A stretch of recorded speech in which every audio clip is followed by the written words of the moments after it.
Barnaby Rudge by Charles Dickens. Chapter 65.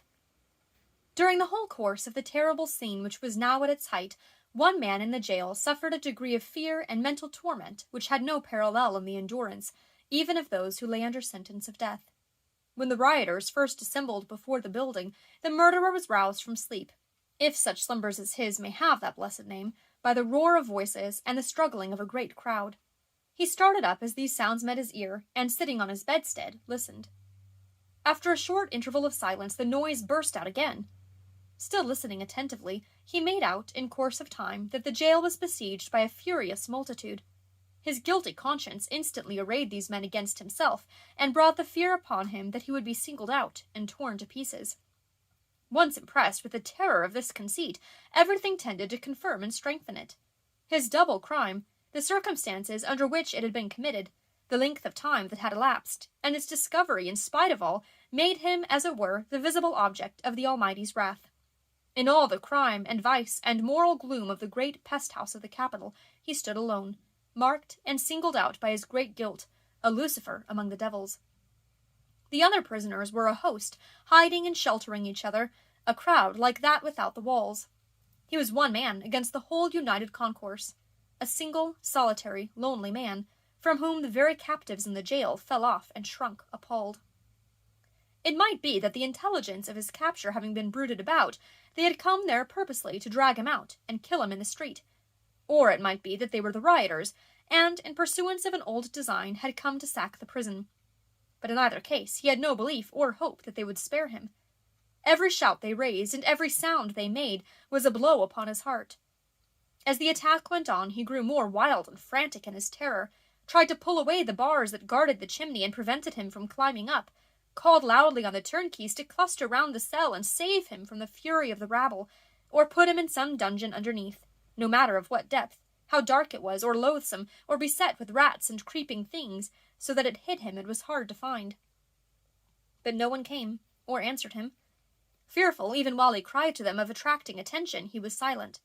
By and by he saw, as he looked from his grated window, a strange glimmering on the stone walls and pavement of the yard. It was feeble at first, and came and went, as though some officers with torches were passing to and fro upon the roof of the prison. Soon it reddened, and lighted brands came whirling down, spattering the ground with fire, and burning sullenly in corners. One rolled beneath a wooden bench, and set it in a blaze. Another caught a waterspout, and so went climbing up the wall, leaving a long straight track of fire behind it. After a time, a slow, thick shower of burning fragments, from some upper portion of the prison which was blazing nigh, began to fall before his door. Remembering that it opened outwards, he knew that every spark which fell upon the heap, and in the act lost its bright life, and died an ugly speck of dust and rubbish, helped to entomb him in a living grave. Still, though the jail resounded with shrieks and cries for helps, though the fire bounded up as if each separate flame had had a tiger's life, and roared as though in every one there were a hungry voice, though the heat began to grow intense, and the air suffocating, and the clamour without increased, and the danger of his situation, even from one merciless element, was every moment more extreme, still he was afraid to raise his voice again, lest the crowd should break in, and should of their own ears, or from the information given them by the other prisoners, get the clue to his place of confinement. Thus, fearful alike of those within the prison and of those without, of noise and silence, light and darkness, of being released and being left there to die, he was so tortured and tormented that nothing man has ever done to man in the horrible caprice of power and cruelty exceeds his self-inflicted punishment. Now the door was down. Now they came rushing through the jail, calling to each other in the vaulted passages, clashing the iron gates dividing yard from yard, beating at the doors of cells and wards, wrenching off bolts and locks and bars, tearing down the door-posts to get men out, endeavouring to drag them by main force through gaps and windows where a child could scarcely pass, whooping and yelling without a moment's rest, and running through the heat and flames as if they were cased in metal. By their legs, their arms, the hair upon their heads, they dragged the prisoners out. Some threw themselves upon the captives as they got towards the door, and tried to file away their irons. Some danced about them with a frenzied joy, and rent their clothes, and were ready, as it seemed, to tear them limb from limb. Now a party of 12 men came darting through the yard, into which the murderer cast fearful glances from his darkened window. dragging a prisoner along the ground, whose dress they had nearly torn from his body in their mad eagerness to set him free, and who was bleeding and senseless in their hands. Now a score of prisoners ran to and fro, who had lost themselves in the intricacies of the prison, and were so bewildered with the noise and glare that they knew not where to turn or what to do, and still cried out for help, as loudly as before. Anon some famished wretch, whose theft had been a loaf of bread or a scrap of butcher's meat, came skulking past, barefooted, going slowly away, because that jail, his house, was burning, not because he had any other, or had friends to meet, or old haunts to revisit, or any liberty to gain, but liberty to starve and die. And then a knot of highwaymen went trooping by, conducted by the friends they had among the crowd, who muffled their fetters as they went along with handkerchiefs and bands of hay, and wrapped them in coats and cloaks, and gave them drink from bottles, and held it to their lips because of their handcuffs, which there was no time to remove. All this, and heaven knows how much more, was done amidst a noise, a hurry, a distraction, like nothing that we know of, even in our dreams, which seemed forever on the rise, and never to decrease for the space of a single instant. He was still looking down from his window upon these things, when a band of men with torches, ladders, axes, and many kinds of weapons poured into the yard, and hammering at his door, inquired if there were any prisoner within. He left the window when he saw them coming, and drew back into the remotest corner of the cell, but although he returned them no answer, they had a fancy that someone was inside, for they presently set ladders against it, and began to tear away the bars at the casement, not only that, indeed, but with pickaxes to hew down the very stones in the wall. As soon as they had made a breach at the window, large enough for the admission of a man's head, one of them thrust in a torch, and looked all round the room. He followed this man's gaze until it rested on himself, and heard him demand why he had not answered, but made him no reply. In the general surprise and wonder, they were used to this. Without saying anything more, they enlarged the breach until it was large enough to admit the body of a man, and then came dropping down upon the floor, one after another, until the cell was full. They caught him up among them, handed him to the window, and those who stood upon the ladders passed him down upon the pavement of the yard. Then the rest came out, one after another, and bidding him fly and lose no time, or the way would be choked up, hurried away to rescue others. It seemed not a minute's work from first to last. He staggered to his feet, incredulous of what had happened, when the yard was filled again, and a crowd rushed on, hurrying Barnaby among them. In another minute, not so much, another minute, the same instant, with no lapse or interval between, he and his son were being passed from hand to hand through the dense crowd in the street, and were glancing backward at a burning pile which some one said was Newgate. From the moment of their first entrance into the prison, the crowd dispersed themselves about it, and swarmed into every chink and crevice, as if they had a perfect acquaintance with its innermost parts, and bore in their minds an exact plan of the whole. For this immediate knowledge of the place, they were, no doubt, in a great degree, indebted to the hangman, who stood in the lobby, directing some to go this way, some that, and some the other, and who materially assisted in bringing about the wonderful rapidity with which the release of the prisoners was effected. But this functionary of the law reserved one important piece of intelligence, and kept it snugly to himself. When he had issued his instructions relative to every other part of the building, and the mob were dispersed from end to end, and busy at their work, he took a bundle of keys from a kind of cupboard in the wall, and going by a kind of passage near the chapel, it joined the governor's house, and was then on fire, betook himself to the condemned cells, which were a series of small, strong, dismal rooms, opening on a low gallery, guarded, at the end of which he entered, by a strong iron wicket, and at its opposite extremity by 2 doors and a thick grate. Having double-locked the wicket, and assured himself that the other entrances were well secured, he sat down on a bench in the gallery, and sucked the head of his stick with the utmost complacency, tranquillity, and contentment. It would have been strange enough, a man's enjoying himself in this quiet manner, while the prison was burning, and such a tumult was cleaving the air, though he had been outside the walls. But here, in the very heart of the building, and moreover with the prayers and cries of the 4 men under sentence sounding in his ears, and their hands, stretched out through the gratings in their cell doors, clasped in frantic entreaty before his very eyes, it was particularly remarkable. Indeed, Mr. Dennis appeared to think it an uncommon circumstance, and to banter himself upon it, for he thrust his hat on one side as some men do when they are in a waggish humour, sucked the head of his stick with the higher relish, and smiled as though he would say, "Dennis, you're a rum dog. You're a queer fellow. You're capital company, Dennis, and quite a character." He sat in this way for some minutes, while the 4 men in the cells, who were certain that somebody had entered the gallery, but could not see who, gave vent to such piteous entreaties as wretches in their miserable condition may be supposed to have been inspired with, urging whoever it was to set them at liberty for the love of heaven, and protesting with great fervour, and truly enough perhaps for the time, that if they escaped they would amend their ways, and would never, never, never again do wrong before God or man, but would lead penitent and sober lives, and sorrowfully repent the crimes they had committed.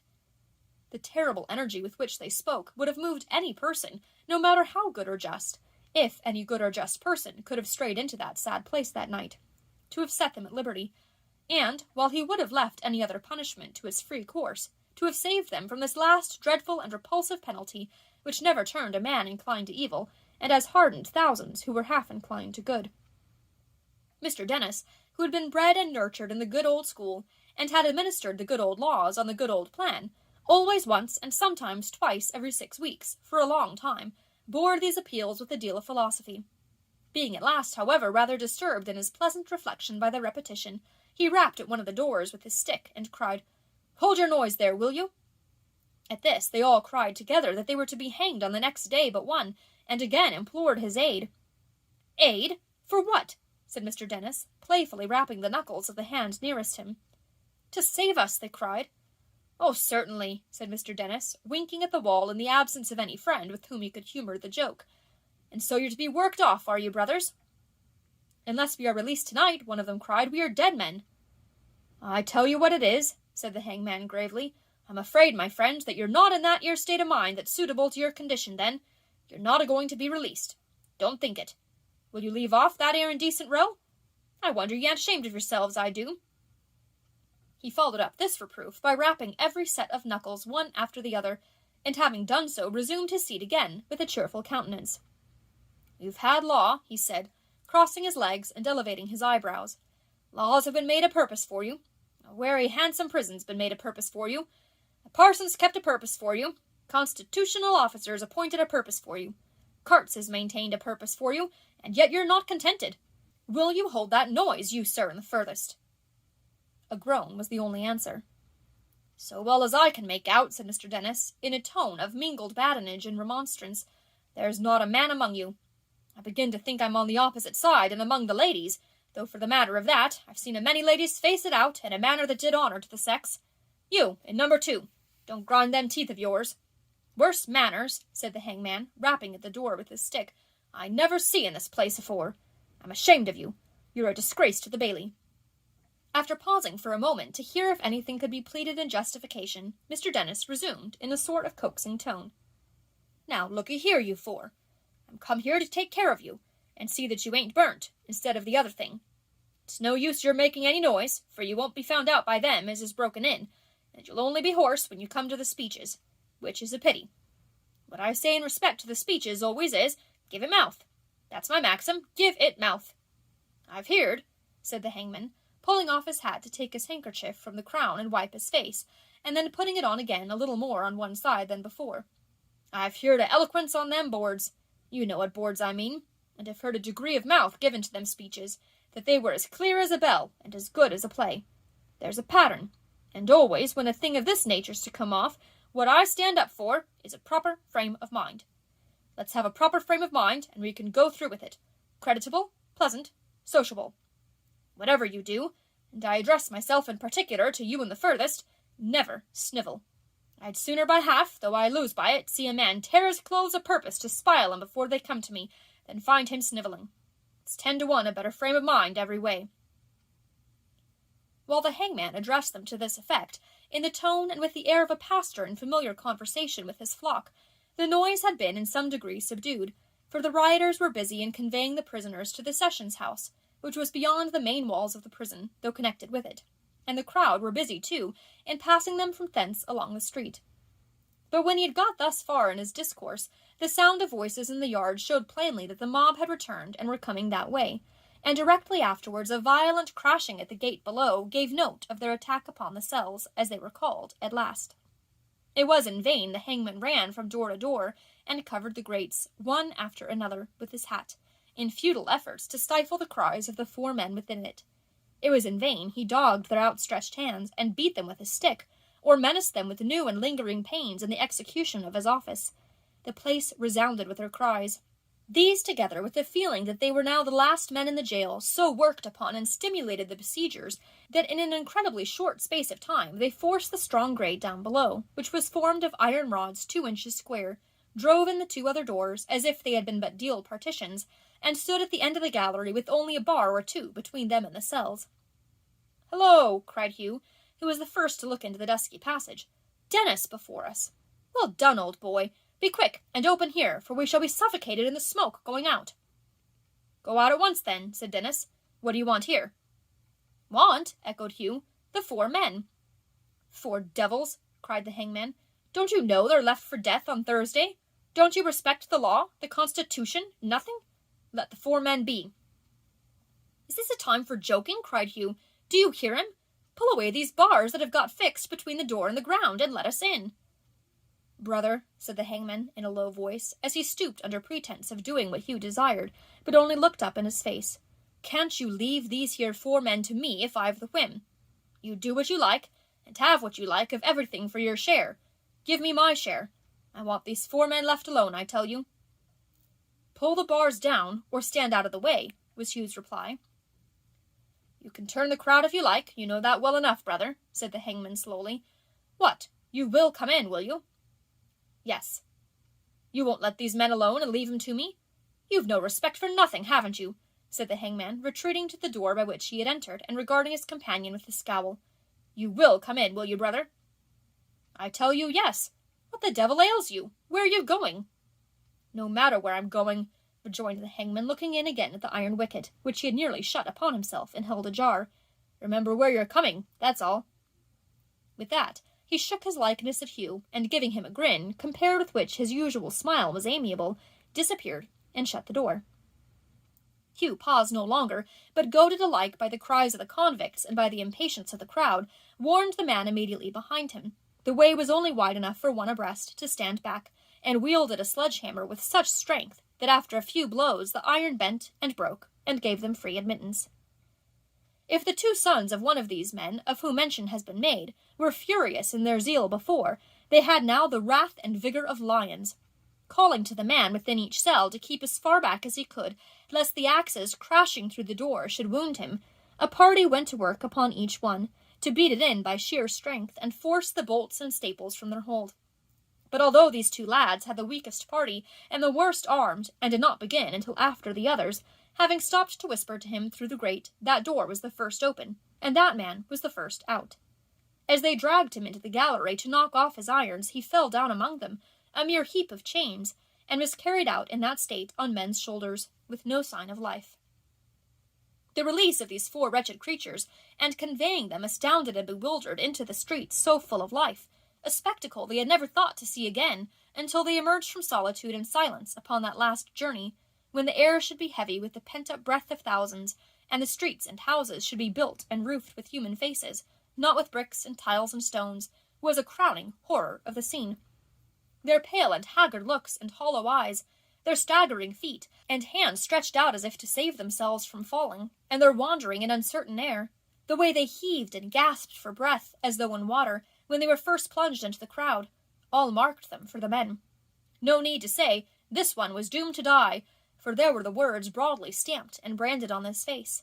The crowd fell off, as if they had been laid out for burial, and had risen in their shrouds, and many were seen to shudder, as though they had been actually dead men, when they chanced to touch or brush against their garments. At the bidding of the mob, the houses were all illuminated that night, lighted up from top to bottom, as at a time of public gaiety and joy. Many years afterwards, old people who lived in their youth near this part of the city remembered being in a great glare of light, within doors and without, and as they looked, timid and frightened children from the windows seeing a face go by. Though the whole great crowd and all its other terrors had faded from their recollection, this one object remained, alone, distinct, and well remembered. Even in the unpractised minds of infants, one of these doomed men darting past, and but an instant seen, was an image of force enough to dim the whole concourse, to find itself an all-absorbing place, and hold it ever after. When this last task had been achieved, the shouts and cries grew fainter. The clank of fetters, which had resounded on all sides as the prisoners escaped, was heard no more. All the noises of the crowd subsided into a hoarse and sullen murmur as it passed into the distance. and when the human tide had rolled away, a melancholy heap of smoking ruins marked the spot where it had lately chafed and roared.